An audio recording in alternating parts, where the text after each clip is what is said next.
வணக்கம். இது உங்கள் ஊடகம், தமிழர்களுக்கான ஊடகம் ஜீவா டுடே.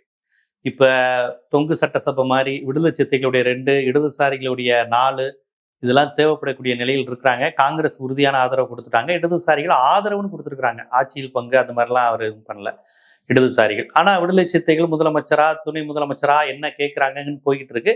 யோசிச்சு முடிவெடுப்போம், கலந்து ஆலோசனை செய்கிறோம்னு இந்த விடுதலை சிறுத்தைகள் சொல்லியிருக்கிறாங்க.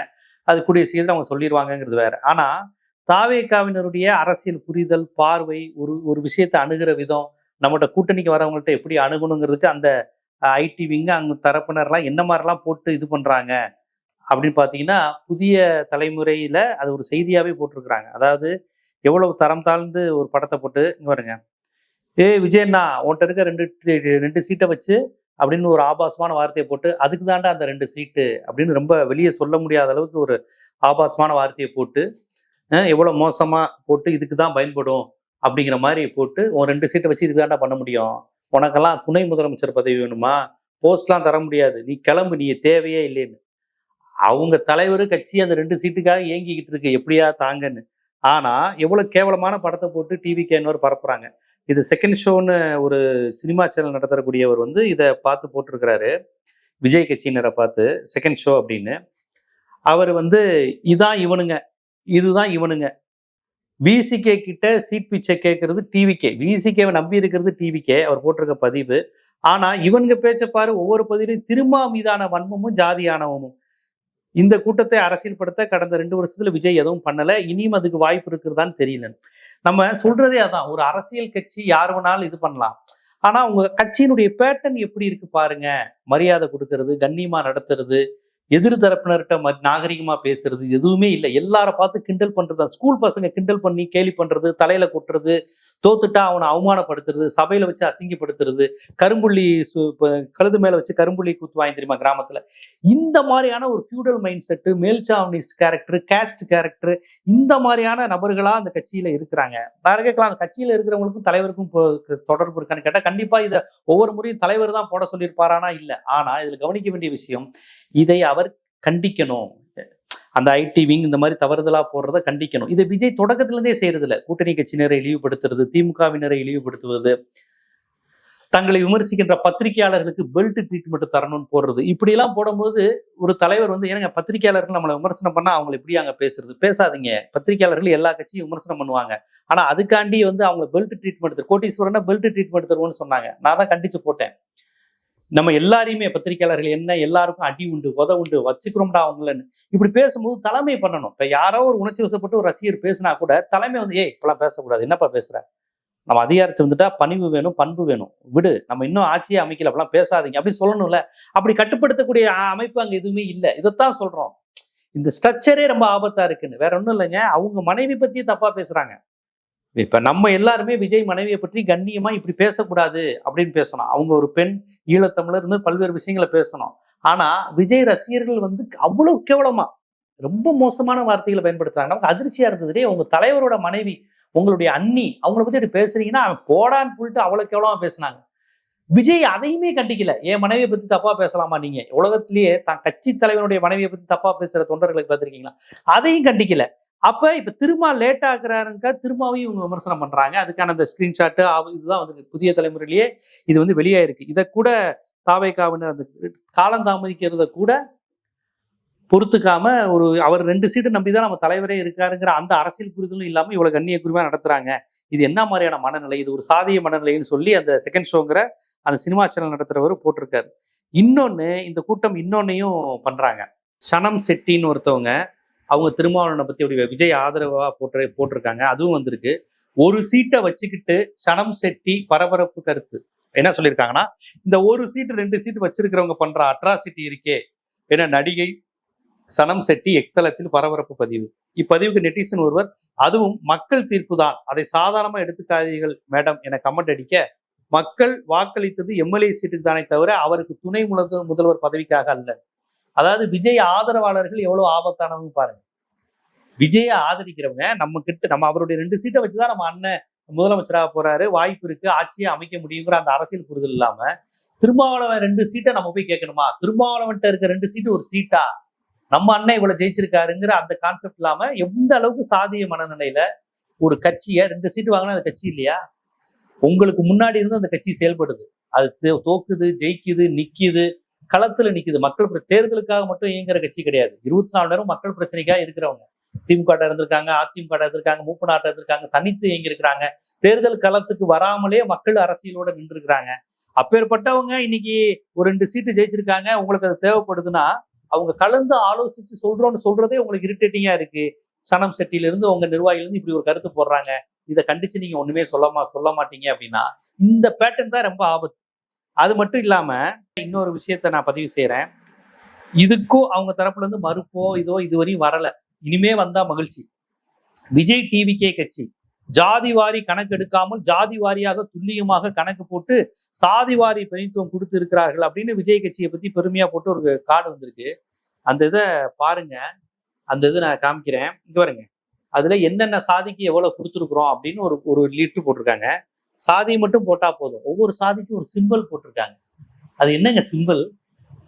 குலத்தொழிலை நியாயப்படுத்துற மாதிரி. அதாவது வன்னியரா ஏதோ முண்டாசு கட்டிட்டு இருக்கிறாரு. எந்த வன்னியர் முண்டாசு கட்டிட்டு இருக்காருன்னு தெரியல.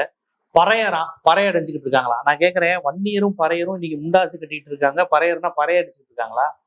பறையர் சமுதாயத்தை சேர்ந்தவங்க டாக்டர், இன்ஜினியர், அமெரிக்கால வேலை பார்க்கறது, சிவில் சர்வீஸ்ல ஒர்க் பண்றது, துணைவேந்தர், பெரிய லெவல்ல படிப்புல எங்கேயோ போயிருக்கிறாங்க.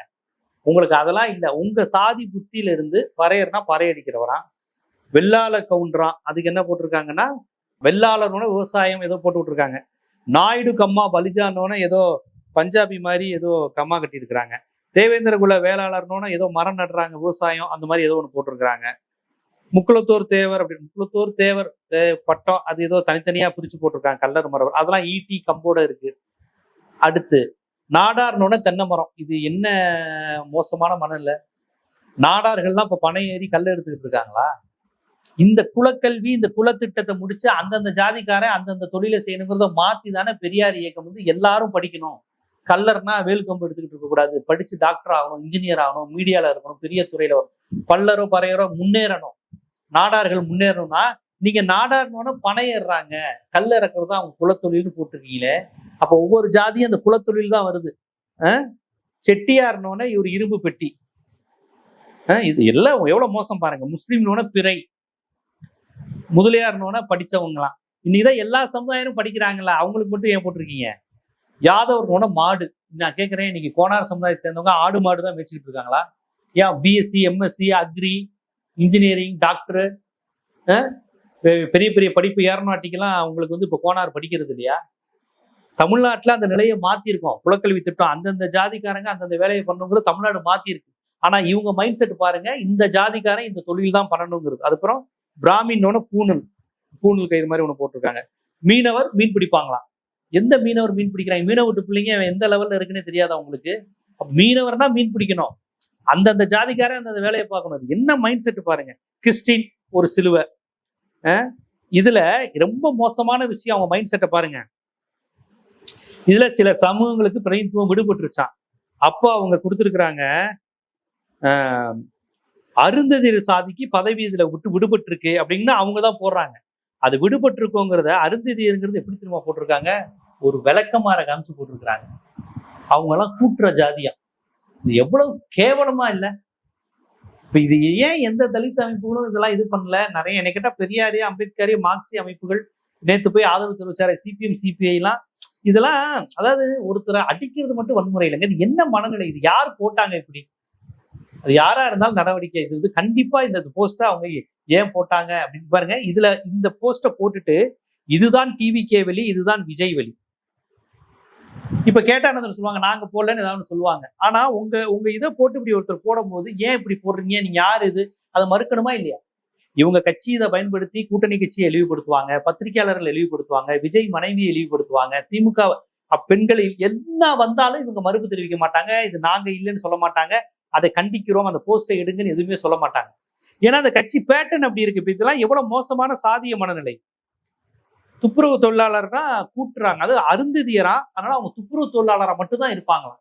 அருந்ததியர்களுக்கு 3 விழுக்காடு தனி இடஒதுக்கீடு, உள்ளிடஒதுக்கீடு கொடுத்தது மூலமா எத்தனை டாக்டர்ஸ் வந்திருக்கிறாங்க. இன்னைக்கு அருந்ததியர்கள் எத்தனை பேர் படிச்சுட்டு வந்திருக்கிறாங்க. இன்னும் அருந்ததியர்னா இவங்க கூட்டுவாங்க, துப்புரவு தொழில் செய்வாங்கிற மைண்ட் செட்ல அந்த ஜாதிக்கு நேரம் விளக்கமாற போறது என்ன மைண்ட் செட்டு? சரி, இது சமூக வலைதளங்களை வைரல் ஆகுதுல, எதிர்கட்சிக்காரங்க எடுத்து விமர்சனம் பண்றாங்கல்ல, இதுக்கு பிறகாவது நடவடிக்கை எடுக்கணும்ல, அதுவும் எடுக்க மாட்டாங்க. நீங்க ஆட்சி அமைங்க, தாராளமா ஆட்சி அமைங்க, கூட்டணி ஆட்சி, விடுதலை சிறுத்தைகள் யாரை வேணாலும் சேர்த்துட்டு பண்ணுங்க. பட் இந்த மைண்ட் செட் இருக்கு பாருங்க, இந்த கான்செப்ட் தான் பயப்படுறேன். ஒரு திமுக பிஜேபி காரங்க கூட இவ்வளவு ஓப்பனா சனாதனத்தை, வர்ணாசிரமத்தை ஆதரிச்சு பேச மாட்டாங்க, சாதி அடிப்படையில விமர்சிக்க மாட்டாங்க. பட் இந்த கட்சிக்கு அந்த பயம், அந்த கான்செப்டே தெரியல. சாதியை ஆதரிக்கிறது தப்பு அப்படின்னு தெரியல. கேட்டா இந்த கட்சி தான் ஏதோ தலித்துகளுக்கு அதிக சீட்டு கொடுக்குதுன்னு இன்னொரு பக்கம் இந்த கட்சிக்கு ஆதரவா பேசிக்கிட்டு இருக்காங்க. இந்த கட்சிக்கு அடிப்படையிலேயே சாதிய மனநிலையெல்லாம் இருக்கு. இந்தந்த ஜாதி இந்தந்த தொழில் பாக்குறவங்க தானே இருக்காங்க. அப்ப இதெல்லாம் புரிஞ்சுக்கணும் மக்கள். நீங்க விஜய் ரசிகர்களே இதை புரிஞ்சுக்கோங்க. இதையெல்லாம் தாண்டி தான் சமுதாயம், தமிழ் சமூகம் உங்களை முன்னேறி இன்னைக்கு பெரிய லெவல்ல வந்திருக்கு. தமிழ்நாட்டில் உள்ள ஆட்சி செய்த ஆட்சி, பெரியார் அமைப்புகள், தொண்டுகள்லாம் இவ்வளவு தூரம் சாதியை கடந்து ஒவ்வொரு சமூகமும் வேற வேற லெவல்ல வர வச்சிருக்கு. உங்களை பின்னோக்கி இழுத்தி அந்தந்த தொழில் செய்யி, ஆசாரினா இந்த தொழில் செய்யி, கோனாருனா மாடு, ஆடு மாடு படத்தை போட்டு கோனாரு, அருந்ததியர்னா தொடப்பம் விளக்குமாற காமிக்கிறதுனா உங்களை மீண்டும் குலத்தொழிலுக்கு தள்ளுகின்ற வேலை. இதைத்தான் 1953 ராஜாஜி முயற்சி செஞ்சு அதை பெரியார் முறியடித்தார், அண்ணா முறியடித்தார், காமராஜர் முறியடித்து இன்னைக்கு எல்லாரும் படிச்சு முன்னேறி வந்திருக்கிறோம். இந்த நிலையில் மீண்டும் குலக்கல்விக்கு உங்களை இழுத்து செல்கின்ற அந்த சாதிய மனநிலையில் டிவிக்கே ஒரு அட்டையை போட்டு அதை பெருமையா இது ஒரு சமூக நீதினு போடுறாங்கன்னா புரிஞ்சுக்கோங்க, நாம் எந்த கட்டமைப்பை எதை எதிர்த்து போராடணுங்கிறத தயவு செய்து புரிஞ்சுக்கோங்க. இது போன்ற அரசியல், சமூகம், சினிமா போன்ற பல்வேறு விழிப்புணர்வு காணொலிகள் உங்களை வந்து சேருவதற்கு ஜீவா டுடே சேனலை சப்ஸ்கிரைப் பண்ணுங்க, ஆதரவு தாங்க. நன்றி.